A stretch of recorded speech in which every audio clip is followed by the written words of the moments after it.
एगो चीज़ पर हम चर्चा करेंगे चाहते हैं थोड़ा सा। जैसे अभी कोरोना आइल है और कोरोना की वजह से बहुत सारा नेगेटिविटी जौन बाटे दिमाग में भर गेला। खास करके बिहार के अगर बात कल जाओ तो यहाँ कोनो भी कार्य शुरू करे से पहले ही दिमाग में आ जाला हुई दुकान खोलम तो चली, रघुनाथपुर में ब्रांडेड जींस के दुकान खोलम तो यहाँ के कीनी है तो 300 लोग पहनला। तो ऐसा बहुत सारा चीज़ बा जो दिमाग में पहले ही घर कर जाला, शुरुआत ना करके पहले ही नेगेटिव सोच के और हमने के कुछ ना कर पावे नहीं जा। रउरा का सोचे तनी? ओके, आई थिंक बहुत ज़्यादा इंटरेस्टिंग बात बावे और एकरा के हम कहे कि कुंठित मानसिकता और ई शुरू होला घर से। माहौल घर में ही तैयार होके के चाही कि और माहौल ऐसा तैयार हो गई बावे। जैसे रुआ जीन्स के बात करिए कि रुआ 300 रुपया पहने वाला जीन्स बात हो 3000 के कैसे खरीदी। हम ई कहिले कि कभी रुआ ठंडा दिमाग से आंख बंद करके अपना अंतर आत्मा में झांक के रुआ ई कभी कोशिश करनी है कि हमारा देश के पॉपुलेशन कितना बा। हमने सिर्फ बोले नहीं जाए 130 करोड़ के आबादी बा, केहू कहला 125 करोड़ के आबादी बा, केहू कहला 135 करोड़ के आबादी बा, लेकिन व्यवसाय कितना करता रहे। रुआ कभी ई सोचनी है कि सामान आवत कहाँ से बा 300 रुपया के। कभी ई सोचनी है का ई सारा हमारा देश में उपजता कि बाहर से आवा। और बाहर के जब हम बात करते हैं बहुत इंटरेस्टिंग मुद्दा है, अगर हम थोड़ा सा एलोबरेट करें के चाहे। चाइना से आवत हवे अब हमार बिकाई का, लेकिन चाइना से आवता हमार बिकाई का रुआ पहले बेचे के कोशिश करनी है का। चली बेचे के कोशिश भी 2 मिनट हटा दी, रुआ ओकरा अंदर झांके के कोशिश करनी है का। और ठीक बाटे रुआ अगर ओह मेरिट पे आके ओह 300 रुपया के रौरा कोशिश करनी है का कि 300 के बाद तो हम 290 में काहे ना बना सकीले। बनाई, शुरुआत तो करी ना, हो सकेला 300 के बजाय 350 हुई। और ई हम ना माने कि रुआ अपना देश के स्वतः निर्माण जब करतनी तो लोग हमारा निखे बुझात कि इतना ज़्यादा निर्दयी हुई चाइना के सामान 200-400 रुपया और 2-4% खातिर खरीदी। तो हमारा बुझाता है एकरा के ई सब सोच जौन बावे नकारात्मक सोच हटा के लोग के जुटे के पड़ी और अपना पॉपुलेशन मजबूती पे ध्यान दी ना रुआ। चाइना के फैक्ट्री हम कभी कभी गोंजाव जाइले, चाहे चाइना संघाई जाइले, फैक्ट्री के साइज हम देखिले कहीं अरे बाप रे का बावे और प्रोडक्शन होता वे। हम कहते नहीं ठीक बा इतना बड़ा फैक्ट्री ना लगाए, इतना बड़ा इंडस्ट्री ना लगाए। शुरुआत तक करी, रुआ सूरत चल जाई या फिर रुआ नोएडा चल जाई, फरीदाबाद चल जाई या फिर रुआ चंडीगढ़ चल जाई। रुआ एह इलाका में रुआ जाए तो कहाँ बावे सब बड़ा फैक्ट्री बताई ना हमरा के। और एक से एक अच्छा डिजाइनर कपड़ा जौन रुआ ब्रांडेड कपड़ा 1500 के लेता नहीं तो 500 में मिलत तानू, लोग खरीदा तानू। तो हमारा हिसाब से जरूरत बा एकरा ऊपर ई नकारात्मक सोच के छोड़ के जौन पॉजिटिव माइंड बावे, पॉजिटिव माइंड के पॉसिबिलिटी क्रिएट करें ठीक बा। कोशिश तो करी पहले और वो घर से ही शुरुआत हुई, घर के लोग के भी सपोर्ट करे के पड़ी। हाँ बाबू चला हम कर हम बानी तो एक बार गिरी, 2 बार गिरी, तीसर का बारी लड़का तो उठ के अपने आप भागी, भगावे के पड़ी। हमने हमारा बुझाता जे ये हमारे ऊपर आए बटे। रुआ से कोरोना काल में थोड़ा सा चर्चा भई रहे तो रुआ जिक्र कैले रहनी ये बात के कि कोरोना में हम बैठनी, कुछ दिन सूते के कोशिश कैनी, कुछ दिन खाना बनावे के कोशिश कैनी, फिर झाड़ू पोछा भी लगैनी, फिर कुछ दिन वर्कआउट कैनी, तो वह गानों गावे नहीं। सुने में ऐसा आयल कि वह भोजपुरी के गानों गावे नहीं। कैसे उभरनी? काफ़ी अच्छा सवाल बाटे राउर। और जब लॉकडाउन भइल तो पहिलका जौन लॉकडाउन रहे 3 हफ्ता के रहे हमारा बुझाता जे 21 दिन के जौन लॉकडाउन रहे, वो लॉकडाउन बहुत इंटरेस्टिंग रहे।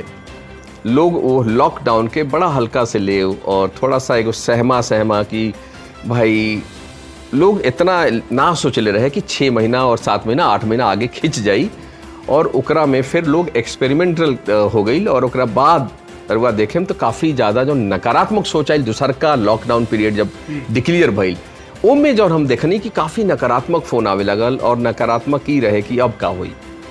और रुआ गांव में बानी या गांव जवार के बात जौन बावे अलग बात बाटे, लेकिन शहर के जौन बात बावे कि आज कमावे के बावे और काल खाए के बाटे, वो स्थिति में रुआ समझ सकीले कि का परिस्थिति क्रिएट होई और ई नेगेटिव भइल लाजमी रहे और ओकर नतीजा ई भइल कि बहुत ज़्यादा, अगर अपना भोजपुरी भाषा में कहीं तो भगदड़ भी भइल, बहुत लोग के परेशानी उठावे के पड़, कष्ट उठावल गया, बहुत पीड़ादायक रहे। रोड के समस्या, रोड पे जौन तस्वीर रहल बहुत ज़्यादा दयनीय रहल और एकरा के क्रिएट करके प्रस्तुत भी कल गई कुछ तरीका से जौन की उचित भी नहीं खे। बहरहाल नकारात्मक सोच जौन बावे एकरा ऊपर हम इतने कहे काफ़ी सारा मैसेज रुआ सुबह से देखा था तो शाम तक ले 100 गो 200 मैसेज आवत हवे और जौना में नकारात्मक थिंकिंग भरल बाटे और एकरा के लोग ई देखे जे भाई और ज़रूरी और एकरा अंदर अगर सही मायना में हम बात बताएं तो लोग डर गए रहे। केहू के डर अपना परिजन के खोवे के, केहू के बच्चा, केहू के माता, केहू के पिता, केहू के रिश्तेदार, ओकरा अलावा नौकरी जाए के डर, ओकरा अलावा आगे EMI के डर, इंटरेस्ट जाता हुए, हर तरह से आदमी कुंठित हो गए रहे कि अब का होई। हमरा बुझाता है ये चीज़ अपना अंदर जब हमनी के झांके के कोशिश कई तो बहुत ज़रूरी रहल कि मौका हमरा बुझाता है कभी दोबारा ना आई और एक तरह से सुनहरा अवसर क्रिएट कैले रहे। और अगर हम अपन बात करी और या फिर अपना पार्टनर श्री रोमेल जी के बात करी, हमने के ये लागल कि यार 47 साल में पहिलका बार जिंदगी में 2 मिनट या 24 घंटा या 12 घंटा हमारा जौन करे के बाटे एकर आज़ादी बा, केहू के पाबंदी नहीं खे कि भाई या फिर कोनो मीटिंग नहीं खे कि रुआ 4 बजे उठ के ट्रेन पकड़े के बाद, प्लेन पकड़े के बाद वापस आवे के बाटे, ऑफिस में जाए के बाटे। इस सारा चीज़ से वंचित होके रुआ शांत और होके रुआ सोच के विचार कर सकीले, अपना अंदर खंगाले के कोशिश कर सकीले, झांके के कोशिश कर सकीले। और ई जौन अवसर बावे सुनहरा अवसर जौन कहल जाला गोल्डन अपॉर्चुनिटी 47 साल में एक बार आई रहे और एकरा के हम बहुत सकारात्मक रूप से देखे के कहिले, ताकि अगर ई नाहियो भई रही एमे बहुत सारा प्रश्न चिन्ह लागी लोग के हम इहो जानता नहीं, लोग कही जे इनका बड़ा मज़ा आयल हवे, लेकिन हम एकरा के दूसरा मुद्दा से दूसरा नज़र से देखे के कोशिश करता नहीं और कैले बनी और ओकर नतीजा बा कि आज हम यहाँ बानी और वैसे बात करता नहीं सही से। हमने की व्यवसाय करेला आदमी और एकरा ऊपर इतना ज़्यादा प्रेशर रहल हवे कि भाई सैलरी जाता हुए, लोग के तनख्वाह जाता हुए, लोग के इंटरेस्ट सहित EMI जाता हुए, हर चीज़ के।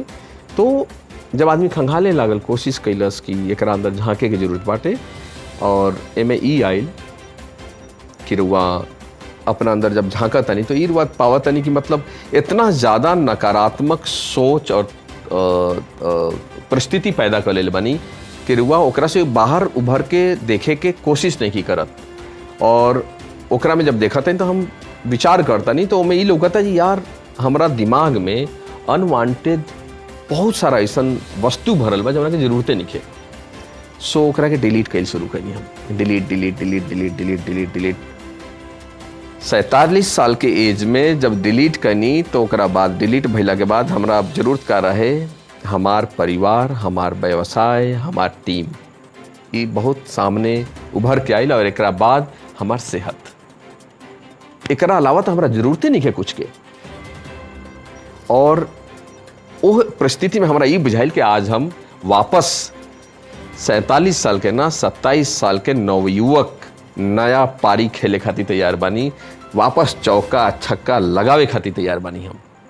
और ओकरे नतीजा है जब एकरा के ठीक से विस्तारित कइल गई तो सेहत पर ध्यान दी रुआ, अपन वजन कंट्रोल करी, अपना आपके सक्षम बनाई, अपना आपके कहें कि कोनो भी एगो अच्छा व्यवसाय करे खातिर अच्छा दिमाग के जरूरी बावे और अच्छा दिमाग रखे खातिर अच्छा सेहत और अच्छा फिजिकल शरीर होखे के जरूरी बाटे। और एकरा साथ में राउर एगो अपन परिवार जौन बावे, परिवार के सपोर्ट भइल जरूरी बाटे, ओकर अपन एगो क्रियाकलाप होखे के चाही। ओकरा बाद व्यवसाय के क्रियाकलाप अपन एगो अलग सिस्टमेटिक होखे के चाही, जवन की हम बात करते रहनी वो टाइम में कि रुआ ऐसा का कर दिले जे रउरा ओकरा से उत्साहित होइले, प्रोत्साहित होइले या फिर आविष्कारिक हो जाइले ऐसा रुआ का कर लिया जरा से रुआ चिड़चिड़ा हो जाता नहीं, रुआ केहू कुछ बोलता हुआ दुखी हो जाता नहीं, या ऐसा का करता नहीं कि रुआ खुश हो जाता नहीं। तो ये चीज़ जब करे लगल आदमी तो इससे बहुत सारा हमारा बुझाता फ़ायदा मिलल। और फिर एक बाद हमने के इनफैक्ट एक वीडियो भी बनौनी हम एक कहे से एक टाइम में हम जान तो हमारा बुझाता जरा और 20-25 मिनट हम ले ले जौन की आई बार अलाउ ना करी टाइम रुआ के हम शेयर जरूर करे। तो एकरा के कोशिश कल गई कि एकरा के वीडियो क्रिएट करा और ओकरा के अपना टीम में प्रसारित करा, ताकि टीम जौन बावे टीम डिमोरलाइज ना होके के चाहिए, टीम नकारात्मक ना होके के चाहिए, और टीम मोटिवेट करके ओकरा बाद ओकरा के सही दिशा में घर में बैठ के घर में बाड़ा ठीक बटे खुश रहा, कोनो बात ना। आज के डेट में जहाँ पे 100% या 100 रुपया मिलत रहा, ठीक बा 70 रुपया ला 50 रुपया ला, लेकिन खुश रहा। तहार जॉब बावे, तारा इनसिक्योर भइला के जरूरत नहीं है। और ई सब बावे ये परिस्थिति से लड़े के टाइम बावे 1 महीना 2 महीना 3 महीना वापस ठीक बटे हुई लड़ल जाई। और ओकरे नतीजा हवे कि ओकरा ऊपर काम कैला के नतीजा है कि आज के डेट में हमरा एक स्टाफ के भी पगार नहीं कटल। पगार जवना के कटे के बात कही तो क्योंकि फायर नहीं कैल गई कि भाई चिट्ठी पकड़ा देनी काल से मत अइहा। ई लाला वाला दिमाग हो गई। हम कहे कि हमने के सोच इहे बावे कि एगो एकरा के अच्छा तरीका से ऐसा क्रिएट करा, लिगेसी क्रिएट हो जाओ। रोमियल जी रहस, सुरेंद्र जी रहस, या दोनों जना में से कोनो जना रहस या ना रहस, ये लिगेसी बरकरार रहे, चलत रहे। मेरिट के लिस्ट पर हुआ कि एगो और चीज़ हम ऐड करेंगे चाहे जैसे कि हम बताओ तो नहीं यार कि हमारा बेटा जो हमार बेटा बाड़न 17 साल के 12वीं में बाड़न, हमारी बेटी 9th में बड़ी 13 साल के उम्र बावे। हमारा बेटी के सर्जन बने के बाटे। हमारा बेटा के सपना बावे कि हमारा एरोस्पेस साइंस करे के बाटे। और हमारा पार्टनर रोमिल जी के बेटी रुआ मिलल बानी पिछला बेर इजराइल मगाओ एगो कमांडो होला, बहुत ही सुपीरियर कमांडो होला जौना के अपना देश के अगर कंपेयर करे के बात रुआ मार्कोस जौना के कहल जाला, तो मार्कोस के ट्रेनिंग लेके इजराइल में बाड़ी। अभी उनका मन में आयल बा कि हमरा फैशन डिजाइनिंग करे के बता कर तारी। सो हमने के बच्चन के अगर हम कहीं तो ऐसा कोनो नहीं है कि हमने के बच्चन के एगो तैयार करके प्लेटफॉर्म पकड़ावे के बाद ना, विद इन दी ऑर्गेनाइजेशन जे मेरिट के लिस्ट पर और मेरिट के दम पर अगर होखे के हुई वो सामने आई और एक बाद ये चीज़ के ग्रहण करी, एकरा के चलाई चलत रही। खुशी के एक और बात बाटे ये बेरा हम बता दें कि जैसे हमारा साथ में अभी आज के डेट में एजा मौजूद बानी प्रसाद पवार जी। प्रसाद पवार जी जब गार्नेट शुरू भय रहे तो टाइम में परचेज के हेड रहनी, जौन परचेज के सामान खरीद फरोख्त के होके, और धीरे धीरे जब विस्तार होके लागल, धीरे धीरे कंपनी बढ़े लागल, हायरार्की सेट भइल, डिपार्टमेंट सेट भइल, नया एगो सपना सेट भइल कि अब हमनी के हे जगह जाएगे बावे, और वो लिगेसी सेट भइल तो लोग भी सेट भइल कि तू हई संभरवा तू हई संभरवा। तो प्रसाद जी के जिम्मे आइल बावे आर्ट के डिवीज़न, आर्ट के यहाँ के पूरा काम जौन की आर्ट के बारे में बात करी हम तो जितना भी रुआ देखे काफ़ी सारा गवर्नमेंट के इंस्टॉलेशन होला, महाराणा प्रताप, शिवाजी, अपना बाल गंगाधर तिलक, अटल बिहारी वाजपेयी, या फिर रुआ ग्राफिक्स बोली, या फिर रुआ एब्स्ट्रैक्ट आर्ट बोली, या फिर मैकेनिकल आर्ट बोली, तो वहाँ के हैंडल करी ले। तो ये काफ़ी सारा एगो सिस्टमेटिकली सेट हो गई और इस सबके भरपूर सहयोग भइल। हमारा एक चीज़ से बड़ा हम प्राउड फील करी ले और खुशी महसूस होला। और हम ये कहिले कि हमारा ऐसन राजा ए धरती पर नइखे, उ ऐसे कि हमार जौन लोग बावे, हमार जौन साथी बाड़े काम करे वाला, आज तक ले हमनी के ई ना समझे नहीं जा कि हम डायरेक्टर हई और ई ऑफिस के स्टाफ हवन, ये हमारा ऑफिस के कल्चर हवे। और आज तक ले इहो बता दी केहू के कंपनी छोड़ के जाए वाला जौन मुद्दा होला कि हमरा जमल हम चल गए नी ना जमल ना, ऐसन मुद्दा हमरा कंपनी में ना मिली। और अनर्गल लोग हमरा कंपनी में टिकबो ना करेला, इहो बताओ तनी। लोग ओजा उहे टिकेला जे दिल से जान से काम करता हवे, ऑनेस्टी से काम। माहौल ऐसन बा एगो काफ़ी घरेलू माहौल हवे। और हमनी के गार्नेट परिवार कहे नहीं जाए, परिवार के जे हिस्सा बन जाला उ बन जाला, उ हमार परिवार हवे। इहे हमार खासियत बा हमरा टीम के।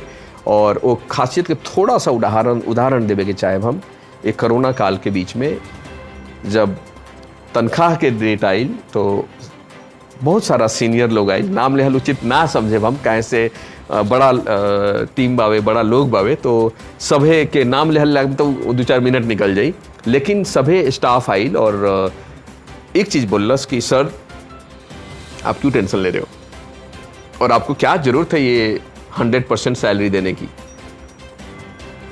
हमारा काम इतने में चल जाता है, आप हमारी सैलरी 50% दीजिए, 60% दीजिए, we are okay, we have no complain. पिछले जब टाइम में जब हमारा टाइम अच्छा था, 12 महीने काम करके आपने 18 महीने, 15 महीने, 20 महीने का पगार दिया ना, तो आज हमको भी अपनी जो रिस्पॉन्सिबिलिटी है, क्या आप हमको वो आज़ादी नहीं देते करने के लिए? ये चीज़ सुन के एगो चीज़ बता दें, हमारा अंदर 2 किलो खून बढ़ गया। हम तुरंत फ़ोन के नहीं हमारा बिजनेस पार्टनर रोमियल जी के लगे ऐसे नहीं बात बाटे, उहो के शक्ति मिलल, हमरो शक्ति मिलल, इस शक्ति सब टीम के मिलला के नतीजा आज हवे हमारा कोरोना से इतना ज़्यादा प्रभाव ना पड़ल हवे और आज ओकर दिन हवे 9 गो नया प्रोजेक्ट हम साइन के लिए बनी कोरोना काल में और धड़ल्ले से चलत हवे, लिमिटेड कैपेसिटी में चलता, लेकिन हमार फर्स्ट क्लास गाड़ी चलत हवे। We will back, we will bounce back, we will be back on track without any hesitations and without any problem any more. So I think ये सब हम बात करी तो ये सकारात्मक सोच के ही नतीजा है और जब तक अगर ये चीज़ हम लोग के बोलते हैं हाँ you know I am not going to pay you, I am not going to pay you, okay fine, look for the other job, look and see what you want to do, I don't know, I'm not sure whether I'm going to pay you, ये चीज़ हम create करती तो panic हो जाए। रुआ एगो बात बताई, 20 साल जे काम कैलस रुआ संगे, ओकरा के अचानक रुआ कैसे बोल सकेली? रुआ परिवार के हिस्सा हवे और वो परिवार के हिस्सा परिवार ऐसे कहिले कि वो दिन काल 1 रोटी रहे, 1 रोटी खैनी, आज 1 रोटी में 4 जगह खाए, 4 जगह खा के खुश मानी जा और हमरा बुझाता जे एकर सौभाग्य हमारा पूरा टीम के जाला और हम सौभाग्यशाली बनी ओकरा खाती और धन्यवाद भी देवे के टाइम लोग के। हम जहाँ तक सुनले बानी मुंबई में रहुआ के टाइगर कहल जाला, तो का ई टाइगर बाथरूम सिंगर होवन? Don't tell me. देखी टाइगर के जौन बात बावे, 2 तरह के पर्सनालिटी लोग देखेला, रोमिल जी के और हमरा के। हाँ, रोमिल जी थोड़ा सॉफ्ट स्पोकन हवी, हम थोड़ा सा ब्लेटेंट हई और चूँकि काम हमने के बटल बावे, रोमिल जी के काम हवे कि टेंडरिंग, क्लाइंट हैंडलिंग, तो डेफिनेटली वो सॉफ्ट हैंडलिंग सॉफ्ट जॉब हो गई। हमार काम हवे टफ, जौन की फैक्ट्री हैंडलिंग, प्रोडक्शंस, परचेज, हमरा लगे कम से कम 700 कॉन्ट्रैक्ट्स और 700 आई थिंक 400 कॉन्ट्रैक्टर्स और 300 के करीब सप्लायर बने जे हमरा हैंडल करे के पड़ेला। बट डेफिनेटली हमरा थ्रू टीम, हमार टीम आज सक्षम बा वो हैंडल करेला। सो और हम बिलीव करीले कि हो सकेला हम बोले ब्लेटेंट रुआ दुख लगी, लेकिन रुआ बाद में सोच के रुआ ही कहें हाँ भाई ठीक बाटे यार, जौन भी बाटे, लेकिन साफ बोलला सा। और एक वजह से लोग कुछ लोग हमरा के टाइगर बोले ला, ठीक बाबे, अब I don't know whether it is best compliment और I don't know what it is, but yes रुआ सही कहा था, नहीं लोग बोले ला टाइगर बोले ला हमरा के। एंड रोमिल जी के भी बात बता दी तो वहाँ के लोग ला Shivaji. So it is interesting story and ठीक बा, we are proud of it, whatever we have is like we are trying to give it back. Bathroom singer हैं? Oh not at all, I think he सब wrong message चल गई बटे रुआ लगे।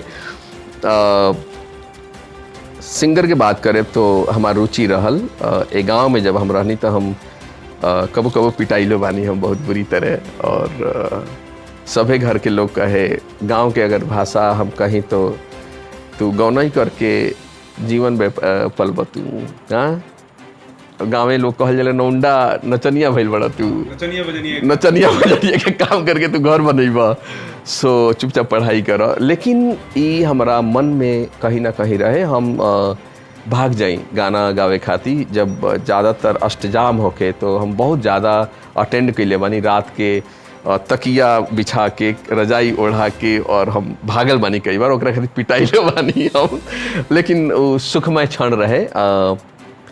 गौनाई हमरा थोड़ा बहुत हम जाई एने ओने, लेकिन जब बिजनेस में आ गई आदमी तो एगो रिस्पॉन्सिबिलिटी रहे, ओकरा में मशगूल हो गई और फिर ओकरा बाद पीछे ना देखल आदमी गुनगुनात रहेला, कोशिश करला थोड़ा। रुआ के हम देखे नहीं कि रुआ कला के बहुत ज़्यादा प्रमोट करे नहीं, खास करके जौन भी युवा बाड़े इस क्षेत्र के रुआ से जुड़ल बड़े और वो लोग के रुआ हमेशा प्रमोट करत रहे नहीं। हम चाहेब कि ऊ सुरेंद्र शाह जब बचपन में गीत संगीत के चक्कर में रहले, जेकरा के कहल गेल कि भाई कुली छोड़, उ दिन याद करके कोनो एगो गीत सुना दी। ओह माय गॉड, रुआ हमरा के धर्म संकट में डालता नहीं धर्म संकट में डालता नहीं, चूँकि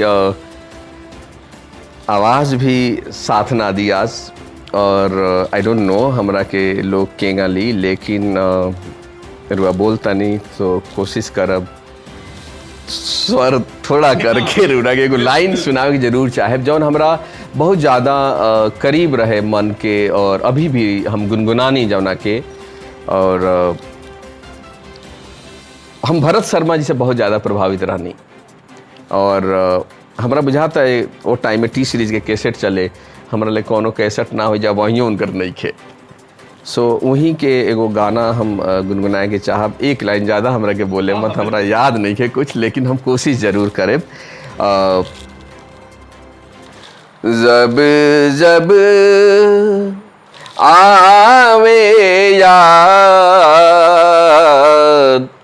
जब जब आवे याद, करे जा कुहू केला,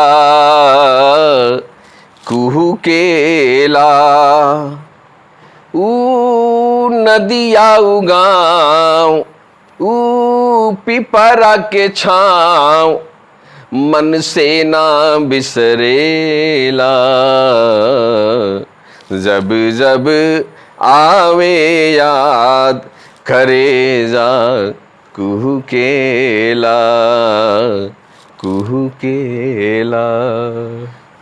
आवाज आई एम सॉरी रुआ हंसवाए लोग क्या ऊपर और कुछ ना।